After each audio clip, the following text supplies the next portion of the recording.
3 साल तक वो उपराष्ट्रपति रहे थे और ये मोदी सरकार के दौरान ही रहे, लेकिन उस समय उन्होंने कुछ नहीं बोला। कार्यकाल खत्म हुआ तो वो असुरक्षित महसूस करने लग गए। एएमयू का जो विवाद हुआ, जिन्ना की तस्वीर लगाने का जो विवाद हुआ, उसमें भी वो कूदे और जिन्ना की तस्वीर का समर्थन किया। उन्होंने कहा हाँ, जिन्ना की तस्वीर लगी रहनी चाहिए। ये मैं आपको बता रही हूं किस तरह से विवादों से नाता रहा है इनका, पहली बार नहीं कर रहे हैं। वंदे मातरम का विरोध किया था, वंदे मातरम पर कहा था कि मैं भारतीय हूं और ये काफी है, वंदे मातरम बोलने की जरूरत नहीं है।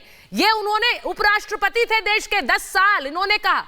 वहीं दूसरी तरफ शरिया अदालत की वकालत की थी, संविधान की बात कर रहे थे, अब शरिया अदालत की वकालत की और कहा कि हर समुदाय के अपने निजी कानून चलाने का अधिकार होना चाहिए। ये बात तब कही जब ट्रिपल तलाक का मामला आया था, यानी कि शरिया का समर्थन लगातार वो करते आए, ट्रिपल तलाक के खिलाफ कर रहे थे इसका इस्तेमाल। और दूसरी तरफ पीएफआई के साथ खड़े हुए कट्टरपंथी संगठन पीएफआई के कार्यक्रम में शामिल हुए और जब उनसे पूछा गया तो कहा मुझे पता नहीं था कि ये उनका कार्यक्रम है। ये भी आपको बता दूं, योग दिवस के कार्यक्रम से दूरी बनाई। राष्ट्रपति, प्रधानमंत्री, केंद्रीय मंत्री सब योग दिवस के कार्यक्रम में शामिल हुए, लेकिन अंसारी साहब ने दूरी बना ली। अब मैं ये पूछ रही हूं कि कौन सा राष्ट्रवाद है शहजाद? ये कैसा राष्ट्रवाद है जो हर चीज पर सवाल उठाता है? हामिद अंसारी साहब थोड़े दिन पहले प्रधानमंत्री ने कहा था कि it's a global propaganda, Bharat की छवि खराब करने का ग्लोबल प्रोपेगेंडा है। देखिए सुचारिता जी, ये जो लोग हैं इनकी दिक्कत ये है कि इन तथाकथित सेक्युलरवादियों की केवल एक ही आंख चलती है, वन आइड सेक्युलरिज्म, और चयनात्मक चुप्पी से ये लोग ग्रसित है। इसीलिए इनसे पूछे, ये तस्लीम रहमानी बैठे हैं, ये अखलाक और पहलू खान को तो जानते हैं ये और हामिद अंसारी, परंतु हामिद अंसारी जी और तस्लीम रहमानी से पूछे कल्पवृक्ष जी गिरिजी महाराज कौन थे, खेताराम भील कौन था, हीरालाल कौन था, अंकित शर्मा कौन थे, दिलबर नेगी कौन था, इनके बारे में एक भी शब्द कभी इस मंडली ने कभी बोला है? ये नहीं बोलते, क्योंकि अगर किसी हिंदू को मारा जाए, प्रताड़ित किया जाए, पाकिस्तान से, बांग्लादेश से और अफगानिस्तान से हिंदुओं को, सिखों को मार मार कर उनकी संख्या खत्म कर दी, परंतु इनके मुंह से कभी कोई शब्द नहीं निकला। कश्मीर से हिंदुओं का पलायन करवाकर उनका नरसंहार किया गया और किस प्रकार के नारों के बीच हुआ, इनके मुंह से एक शब्द नहीं निकला।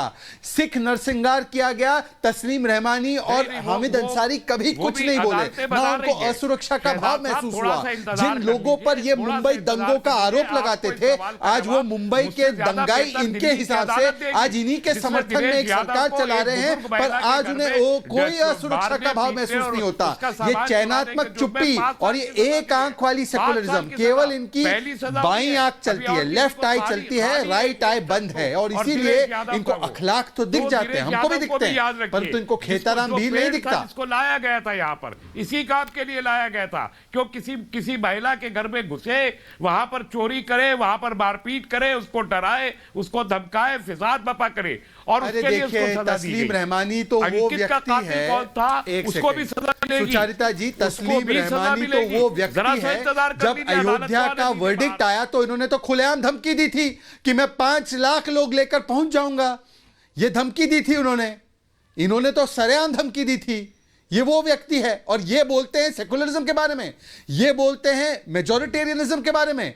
अरे ये व्यक्ति वो है जो सुप्रीम कोर्ट का आदेश जब 3 तलाक पर आया उसको मानने से इनकार करते हैं, जब याकूब मेमन और अफजल गुरु को सजा मिली तो उसको मानने से इनकार करते हैं। इनकी ऑर्गेनाइजेशन एसडीपीआई ने बाकायदा याकूब मेमन के फैसले के खिलाफ स्टैंड लिया।